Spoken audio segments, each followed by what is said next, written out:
Los moralistas clásicos están convencidos que pueden reformar sus vidas con base en religiones, en tradiciones, en costumbres, en obras, en sabiduría humana. Todo esto es lo que Jesús nos dice que no debemos tener ni hacer. Precisamente eso. No necesitamos una religión vacía, sustentada en reformas exteriores. Algunos consideran sus vidas y sus familias con fundamento en abolengos de familias prestigiosas, presuntuosas, orgullosas de sus antepasados y sus linajes.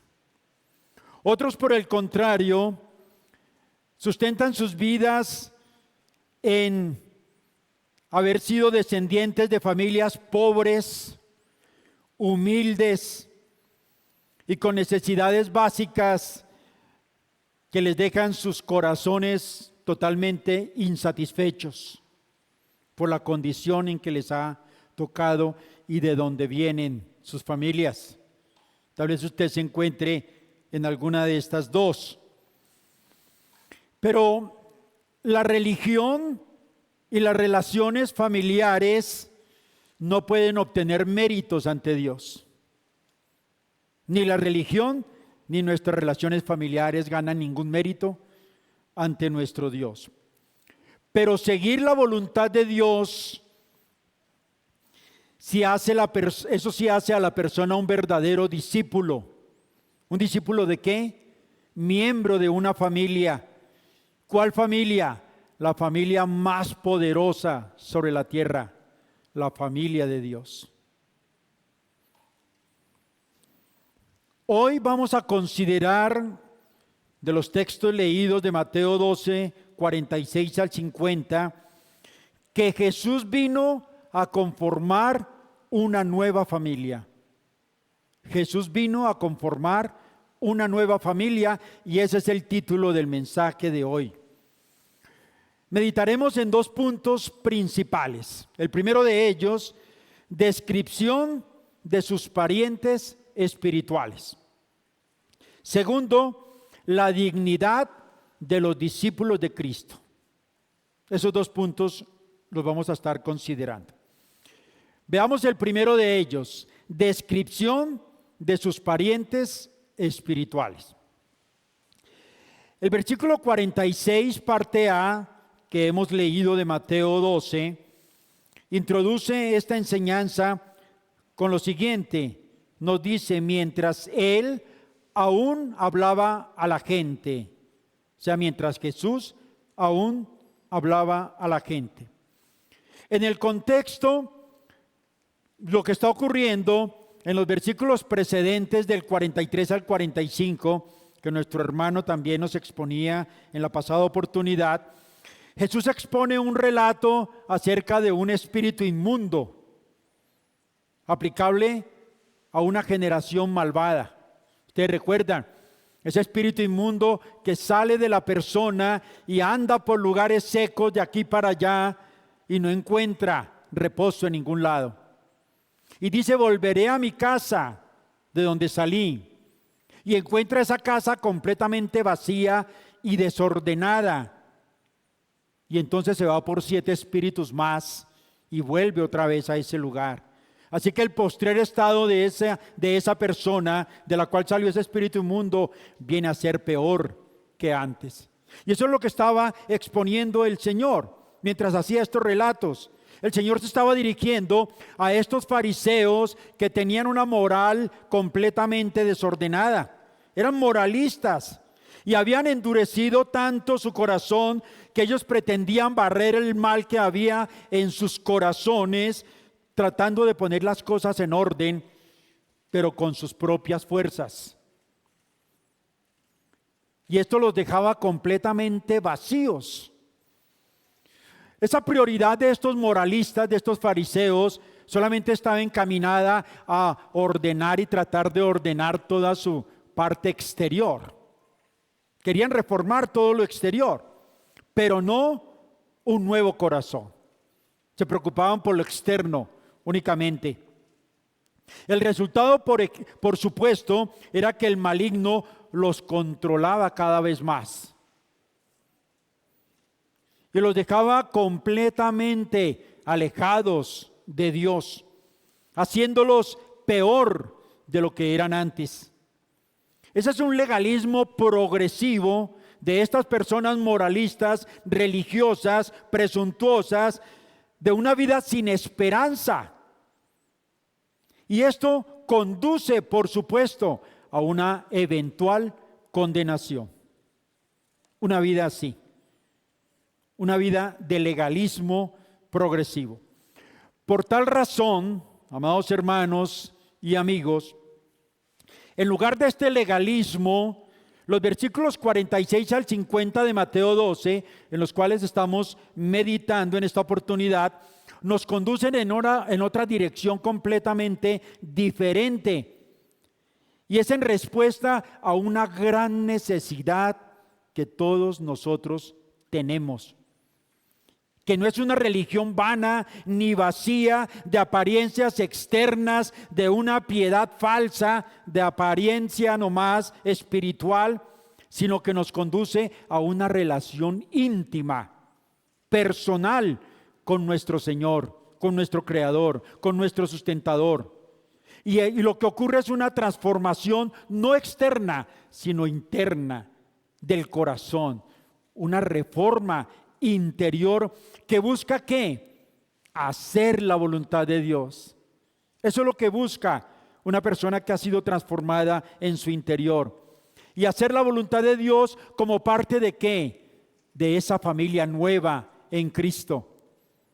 Y toda esa familia nueva, que somos todos los creyentes, estamos unidos por algo que es muy importante, sin lo cual no podemos vivir, que es el Evangelio de Jesucristo.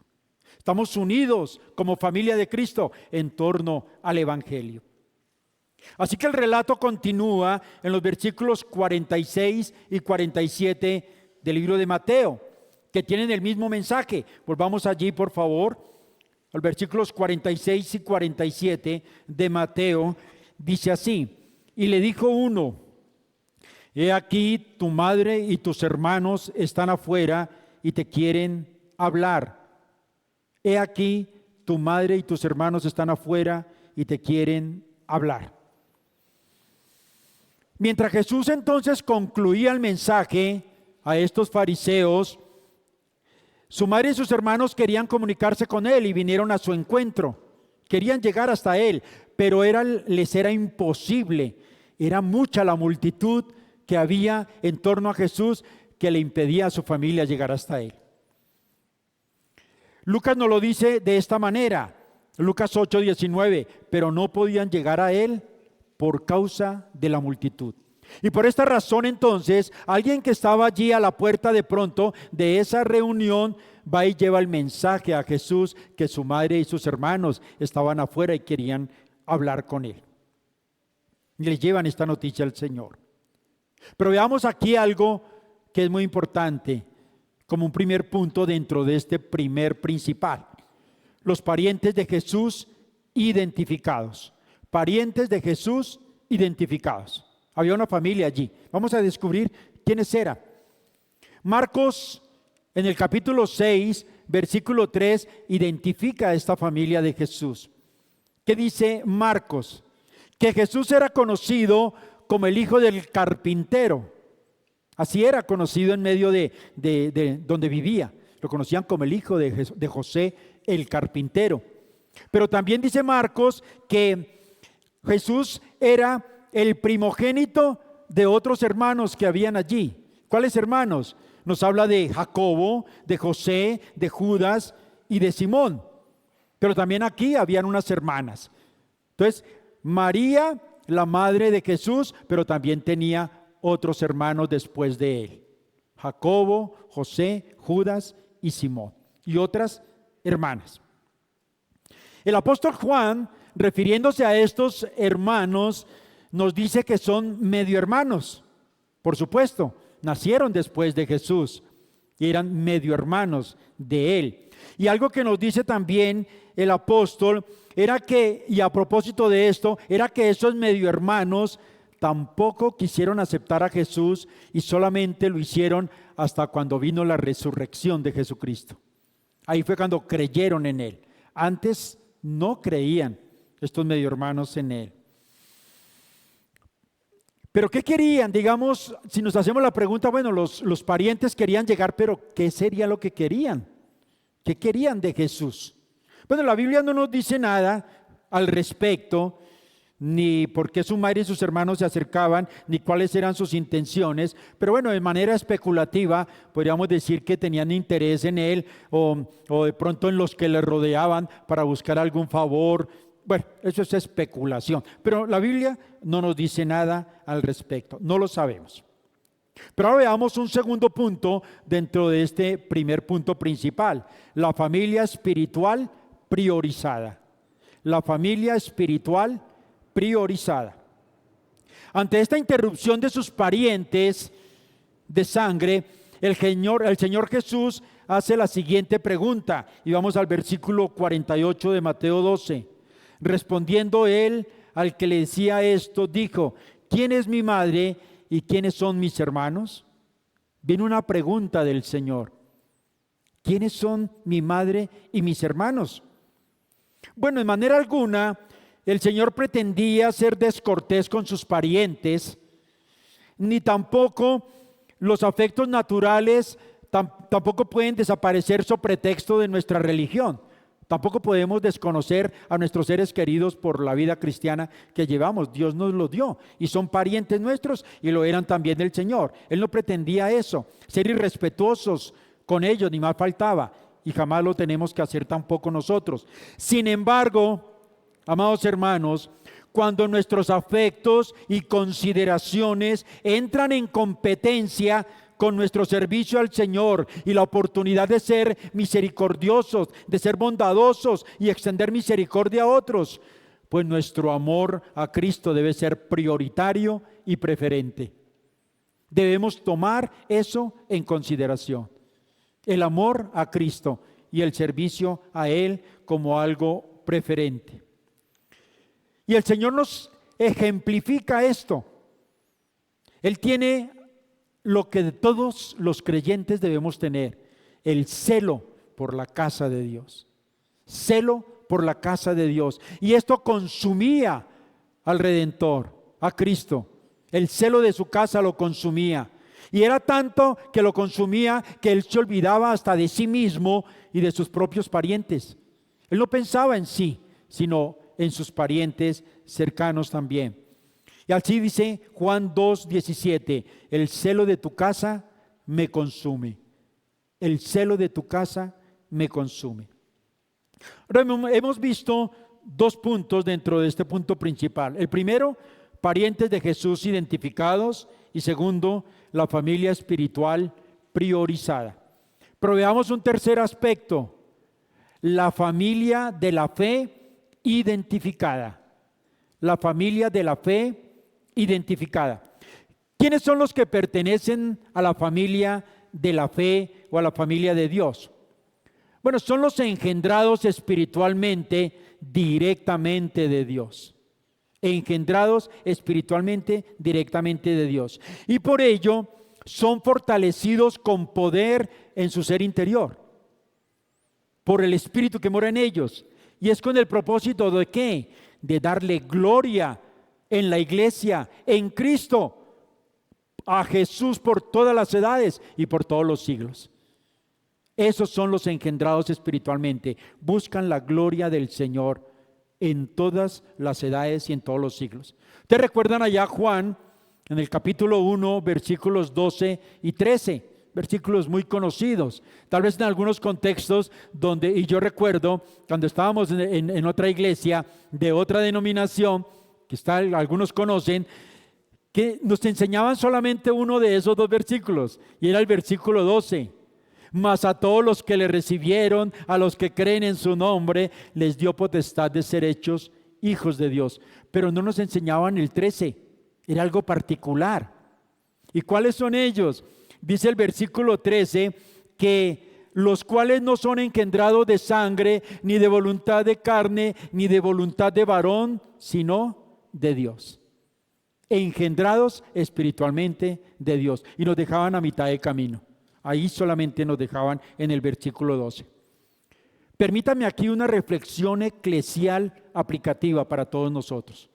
Una reflexión eclesial aplicativa. Aquí nosotros no debemos descalificar, hermanos, y esto es muy importante, no debemos descalificar a nuestros hermanos cristianos acá en la iglesia. Aquellos que son siervos y siervas, que somos todos, y más aún aquellos que de alguna manera tenemos alguna responsabilidad frente a ustedes, no debemos descalificar a ninguno, ni atribuirles falta de amor o descortesía, si nosotros y los siervos de acá prefieren agradar a Dios antes que agradarnos a nosotros. A veces nos molestamos porque no nos atienden de una manera que nosotros quisiéramos, pero es que ellos están atendiendo algo que es muy importante. Prefieren con sus acciones agradar a Dios antes que a nosotros. Y por el contrario, hermanos, ese celo piadoso por la gloria de Dios, de los siervos y siervas de nuestra iglesia, debe ser un motivo de oración en gratitud a Dios. Y debemos seguir su ejemplo. Muchos de nosotros, a veces, y cuando no tenemos todavía, no hemos alcanzado alguna madurez, nos molestamos por cosas insignificantes. Y a veces rompemos la comunión con nuestros hermanos y nos llevamos un corazón lleno de cosas a nuestra casa. Porque mi hermano no me saludó, me hicieron algo despectivo. A veces, hermanos, perdemos tantas bendiciones pensando en cosas tan insignificantes de verdad. Entonces, tenemos que entender esto, que aquí nosotros tenemos que priorizar el servicio a Dios antes que a los demás. Eso es muy importante. Eso se traduce obviamente en amor y en toda la gratitud que debemos tener a estos hermanos. Pero es desafiante para todos nosotros como creyentes priorizar ese servicio al Señor Jesús. Eso es desafiante para todos nosotros en el reino, porque tenemos que priorizar ese servicio al Señor antes que a nuestros propios parientes, como lo ejemplifica nuestro Señor Jesucristo. Enfrentar este desafío requiere de cosas muy profundas. Tenemos que tener convicción en nuestro corazón. Y aquí, hermanos, yo quiero hacer alusión a nuestro pastor Samuel Waldron, que nos acaba de enseñar en la Facultad Teológica el módulo de credos y confesiones. Credos y confesiones. ¿Por qué lo traigo a colación? Porque lo que les voy a decir aquí, hermanos, tiene una vital trascendencia para nuestra vida espiritual. ¿Y qué es? Que enfrentar este desafío de ser obedientes a Cristo y atender sus demandas, tiene que primero existir una convicción y una seguridad en nuestro corazón de que hemos sido elegidos por el Señor. Y que hemos sido elegidos no por grupos familiares, ni por ciudades, ni por extensiones de gente, sino de manera particular y personal. Hemos sido elegidos de manera personal por el Señor para salvación. ¿Y con qué propósito? Bueno, conformar una familia espiritual en Cristo. Pero hermanos, llévense esto en sus corazones. Solo los elegidos, quienes tienen esa certeza de su elección, de la gracia electiva y obran en consecuencia, son los únicos que pueden evidenciar en sus vidas frutos espirituales para el Señor. Si tú no tienes una certeza en tu corazón que eres de la gracia electiva de Cristo, hermano, no podrás ver en tu vida los frutos de esa gracia electiva. ¿Cuáles frutos? La fe sostenida en Cristo, una santidad progresiva en tu vida y una perseverancia como santo en el Señor. Si usted no evidencia eso en su vida, hermanos, tiene que pensar muy bien si realmente ha sido elegido por el Señor. Porque podemos estar aquí todos reunidos en la iglesia, Pero hermano, estar aquí no nos garantiza eso. No nos garantiza que mi hermano que está a mi lado sea elegido por el Señor. Pero si evidencia los frutos de esa gracia electiva, hermanos, es nuestro hermano. Y tenemos ahí a nuestro hermano en oración y en bendición. Esa perseverancia solamente los que tienen esa fe en Cristo y santificación han sido evidentes de una elección y una gracia salvadora. Y esto, por supuesto, cuando tenemos esa certeza en nuestro corazón de que hemos sido elegidos, eso nos permite concentrarnos de una manera amorosa, de una manera decidida, consagrada, con todos nuestros esfuerzos en esta nueva familia espiritual que Dios nos ha concedido. No tenemos restricciones. ¿Por qué? Porque es nuestra verdadera familia en la fe.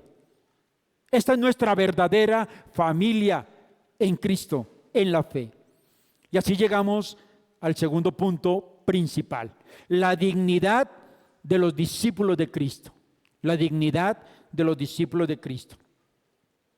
Bueno, el Señor aprovechó esta oportunidad que le dieron sus familiares al llegar allí y que de alguna manera pues lo estaban perturbando en lo que él estaba haciendo. Y aprovechó esta ocasión ¿para qué? Para identificar, promover y describir a sus discípulos como parientes espirituales suyos. Ahí los identificó como sus parientes verdaderos, antes de complacer a sus parientes carnales. Los identificó y los promovió y los describió como sus discípulos y como sus parientes espirituales. Miremos el versículo 48 nuevamente. Respondiendo, de Mateo 12, dice: respondiendo él al que le decía esto, dijo: ¿quién es mi madre y quiénes son mis hermanos? Y respondió en el versículo siguiente, versículo 49, dice así: y extendiendo su mano hacia sus discípulos dijo: he aquí mi madre y aquí mis hermanos. He aquí mi madre y mis hermanos. Ahora, miremos aquí cuáles son los verdaderos discípulos de Jesús identificados.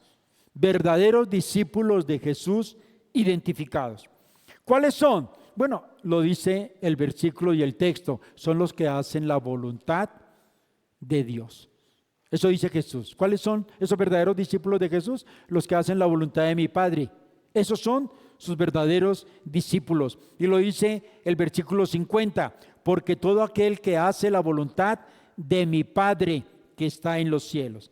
Esos son los verdaderos discípulos de Cristo. Bueno, hacer la voluntad de Dios, amados hermanos, es el mejor preparativo para ser un verdadero discípulo de Cristo. Hacer la voluntad del Padre es esa enseñanza como un verdadero discípulo. Es ese camino, es una preparación para ese discipulado. ¿Por qué? Porque ese discípulo no solo oye de la voluntad de Dios que hay que hacerla, sino que también la conoce y se esfuerza por conocerla, conocer esa voluntad, pero también la hace, la pone en práctica. Y eso es lo que nos describe Juan en el capítulo 7, versículo 17, que dice el apóstol Juan. Dice: el que quiera hacer la voluntad de Dios conocerá si la doctrina es de Dios. Fíjese, está atento a que lo que está aprendiendo es la verdadera doctrina del Señor. O también mira si es que Jesús habla por su propia cuenta o no. Si lo que se está diciendo en la iglesia es palabra de Dios o no es palabra de Dios. Conocerá esto de una manera particular y también el Señor nos pone a prueba frente a este conocimiento y este conocimiento de la doctrina y este discipulado. ¿Qué nos dice el Señor? No todo el que me dice Señor, Señor, entrará en el reino de los cielos, sino ¿cuál? El que hace la voluntad de mi Padre que está en los cielos. Mateo 7, 21. Esto es lo que verdaderamente designa como un verdadero discípulo de Jesús, aquel que hace la voluntad de nuestro Padre celestial.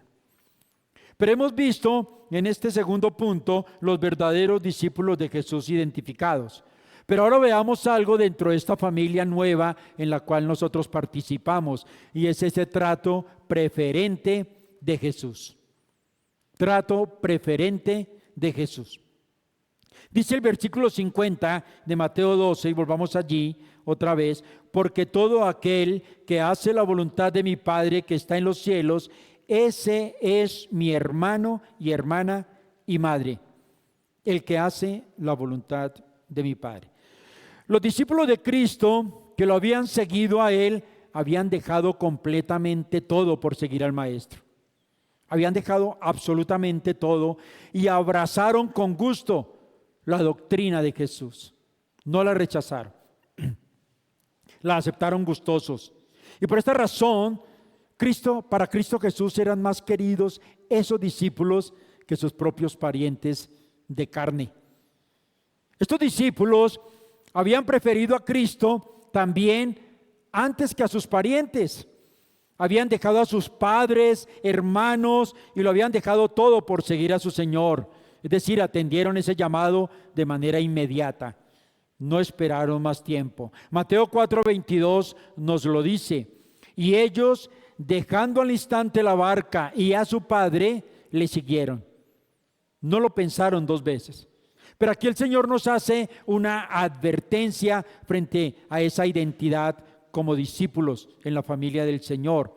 Él nos advierte lo siguiente en Mateo 10:37. El que ama a padre o madre más que a mí, no es digno de mí. Y el que ama a hijo o hija más que a mí, no es digno de mí. Es una advertencia directa. Es algo que Dios realmente quiere que nosotros hagamos, que le demos prioridad a Dios antes que a nuestra familia. Si bien es cierto que cuando empezamos en la vida cristiana, algunas diferencias teníamos con ellos y luchábamos, y era muy difícil a veces despojarnos y desligarnos para poder seguir al Señor. Muchos tuvimos que sufrir a veces cosas en ese sentido, pero aquí estamos, que la bendición de Dios nos ha sostenido y su fidelidad. Pero usted se preguntará, igual que el apóstol Pedro: bueno, yo me he entregado al Señor, me he entregado todo, he dejado a mis parientes, he renunciado a muchas cosas que me satisfacían, que me daban alegrías en esta vida. Bueno, pero ¿qué voy a recibir a cambio de parte del Señor? Yo me entrego a Él, pero ¿qué recibiré a cambio? Y eso le preguntaba también el apóstol Pedro al Señor Jesús. Entonces, respondiendo, Pedro le dijo: he aquí, nosotros lo hemos dejado todo y te hemos seguido. ¿Qué pues tendremos? ¿Qué nos va a dar? Tú eres el Señor, yo me voy a entregar completamente, pero ¿será que vale la pena hacer ese esfuerzo y ese sacrificio y rendirme al Señor? Bueno, lo que obtuvieron los discípulos de Jesús fue un trato familiar preferente. Jesús los trató de una manera preferente, y lo vemos en el versículo 49, allí en Mateo 12, respondiendo y extendiendo su mano hacia sus discípulos, dijo: he aquí mi madre y mis hermanos. Así que su amor y su entrega por el Señor fue recompensado. ¿Por qué? Porque Jesús les dio un trato familiar, los acercó como su familia, los introdujo en su familia y los señaló como sus discípulos. Pero no solamente eso, ese trato preferencial, sino que dice el Señor que recibirán en honor y honra 100 veces más. Y adicionalmente, una vida eterna, una herencia eterna en los cielos. Eso es lo que se recibe como discípulo cuando se consagra verdaderamente al Señor. Una familia espiritual, una honra en este mundo, nos honrará de diferentes maneras, 100 veces más, pero también nos dará la vida eterna juntamente con Él. Esto no solamente era para los discípulos contemporáneos de Jesús en aquella oportunidad, no solamente era para ellos, eso es para todos los santos que el Señor ha escogido para que le sigamos. Es para todos nosotros. Su bendición es abierta para todos los hijos de Dios. Así lo describe Mateo 19:29. Dice así: y cualquiera que haya dejado casas, o hermanos, o hermanas, o padre, o madre, o mujer, o hijos, o tierras, por mi nombre, recibirá 100 veces más y heredará la vida eterna. ¿Vale la pena la transacción? Yo creo que vale la pena despojarnos de todo peso, de todo aquello que nos asedia, de todo aquello que nos aflige. Porque a veces los deseos del corazón nos llevan a circunstancias que nos ponen en pruebas y en tribulaciones. Porque nos amarramos, nos adherimos a ellos como un ancla, como si fuera nuestra salvación, como si fuera la seguridad, la confianza, la felicidad. Y dejamos al Señor, que lo tiene todo dispuesto, no solamente para esta vida, sino para la venidera. Pero también en esta nueva vida tenemos a alguien que es muy importante para nosotros en esta vida espiritual, en esta familia espiritual. Y nada más y nada menos que es Jesús, nuestro hermano mayor en esta familia. Jesús, nuestro hermano mayor. Mateo, en el capítulo 12, nos presenta un retrato sorprendente de Jesús. Es impresionante, hermanos, y tal vez para usted sea inadmisible poderlo aceptar en su corazón. Tal vez a usted le cueste considerar que realmente Jesús es tu hermano mayor. Y tal vez esa imposibilidad de aceptarlo como tal obedece a que en Él está toda la plenitud de Dios. En Él, divinamente está en Él. Él atiende a una divinidad completa. Así lo expone Colosenses 2, versículo 9. Porque en Él habita corporalmente toda la plenitud de la deidad. ¿Usted cómo se siente al lado de Jesús, que es completamente divino y que es tu hermano mayor? ¿Has pensado en eso, hermano, hermana? Usted tiene un hermano allí que tiene toda la plenitud de Dios y que está a nuestro lado, que nos ha insertado en su familia, que no nos deja nada de dar, nos entrega todo lo mejor que Él puede tener y que Dios depositó en sus manos. Así que Jesús, nuestro hermano mayor, destaca un vínculo superior a nuestra familia de sangre. Eso no lo podemos dudar. No podemos comparar a Jesús, el divino Salvador, con mi hermano de sangre, con mi familiar de sangre. No puede hacerse esa comparación. Esa familia biológica realmente no tiene ese mismo vínculo que nos da Jesucristo en su familia real. ¿Por qué? Porque hacemos parte de la familia de la fe. Y así lo dice Gálatas capítulo 6, versículo 10. Ustedes lo recuerdan. Así que según tengamos oportunidad, hagamos bien a todos y mayormente a la familia de la fe. Y mayormente a la familia de la fe. Así que si Dios nos presta aquí a un hermano, a una hermana, a una familiar acá de nosotros espiritual para una necesidad apremiante, para algo que necesite, acompañarle en algún proceso de tribulación, de aflicción, hermano, es un privilegio muy grande porque el Señor nos va a sostener para todo lo que ese hermano y hermana necesita. Nos va a proveer. No nos neguemos a hacer el bien a nuestro hermano, a nuestra hermana en su necesidad. Unámonos a Él. Somos de la misma sangre de Cristo. Así que los lazos afectivos, mis amados hermanos, realmente pasan a un segundo plano en nuestra familia espiritual.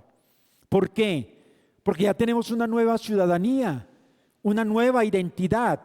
Nos dice el Señor que ya no somos advenedizos, que ya no somos extranjeros, que somos conciudadanos de los santos y miembros de la familia de Dios. Así que a esta familia solamente pertenecen los discípulos que practican la voluntad de Dios en ese vínculo que los une a través del amor de Cristo por el Evangelio. Así que nuestros lazos afectivos con nuestra familia biológica son superados en esta nueva familia. Y nosotros como miembros recibimos una nueva identidad que está basada en hacer la voluntad de Dios. Esa es la obediencia que Dios pide, que hagamos su voluntad.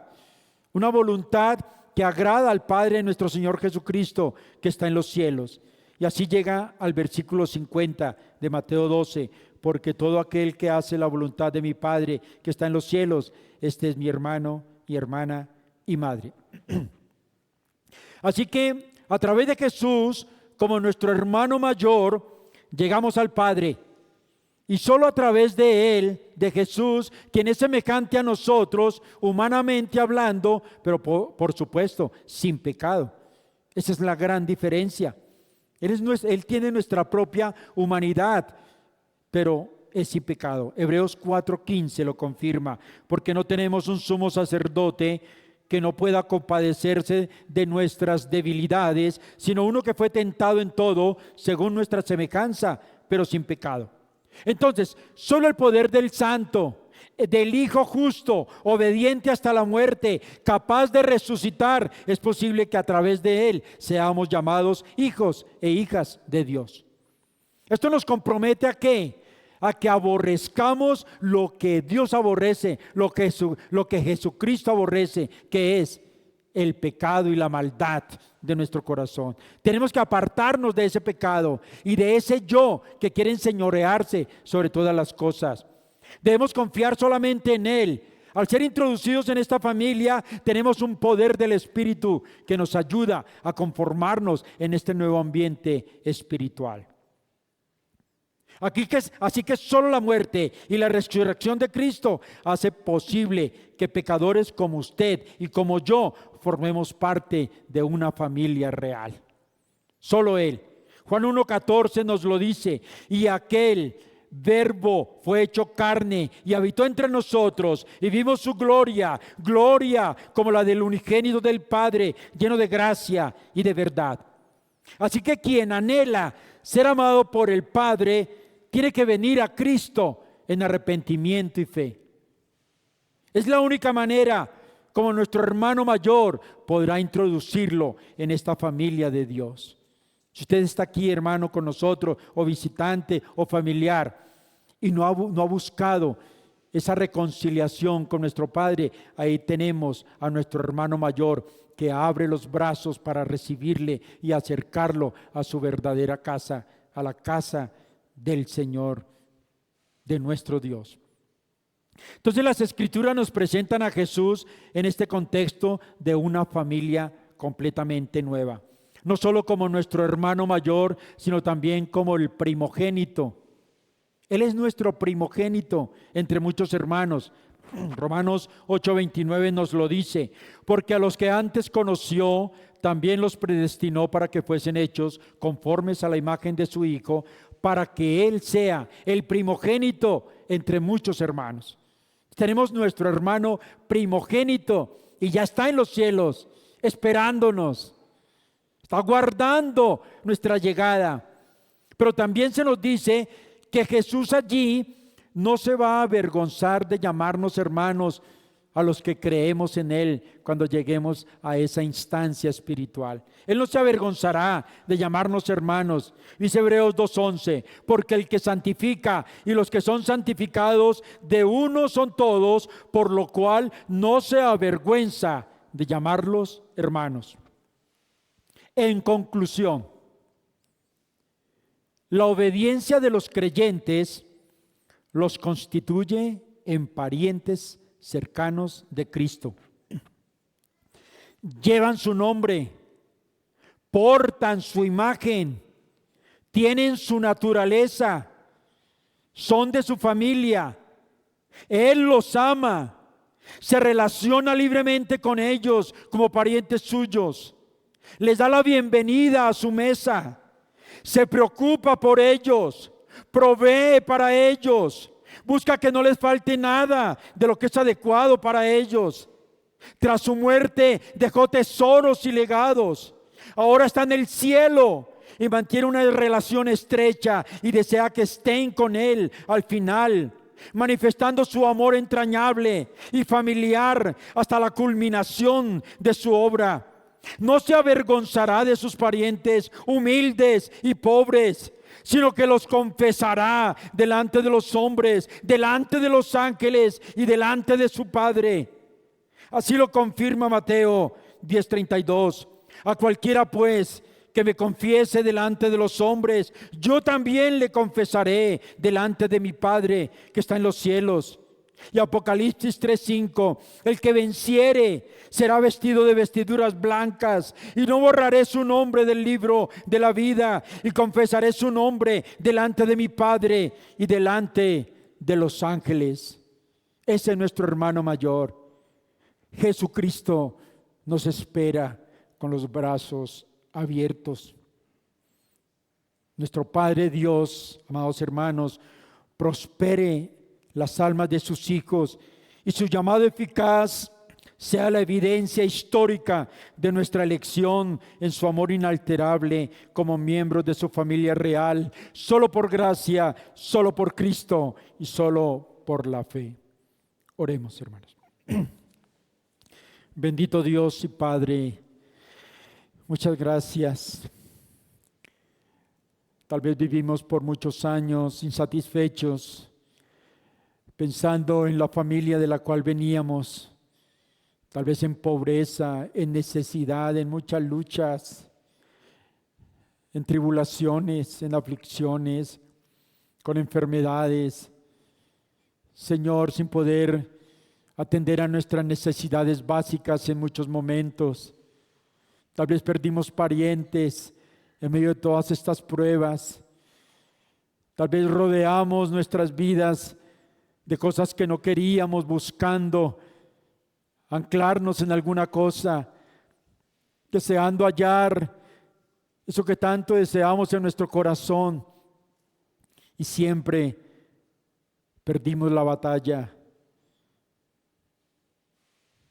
Nos alejamos de ti tantas veces, buscando nuestros propios consejos y razonamientos. Pero Señor, hoy podemos reconocer que a pesar de todo ello, tú no nos miraste en nuestra condición, sino que tuviste misericordia. Tú nos trajiste a participar de la familia más poderosa sobre la tierra, la familia de Dios, la familia de la fe. Y hoy, Padre, nos has traído una palabra de vida, de consuelo, de fortaleza. Gracias, Dios, por ser nuestro Padre. Gracias por Cristo, nuestro hermano mayor. Gracias por mis hermanos y hermanas en esta iglesia. Gracias, Dios. Permítenos amarnos como tú nos has amado, ayudarnos, orar unos por otros, bendecirnos y desear que todos juntos un día participemos de esa gloria y de esa esperanza venidera a la cual tú has partido, amado Señor, para esperarnos con los brazos abiertos. Muchas gracias, Padre, es en el nombre de Jesús y a la gloria tuya. Amén y amén.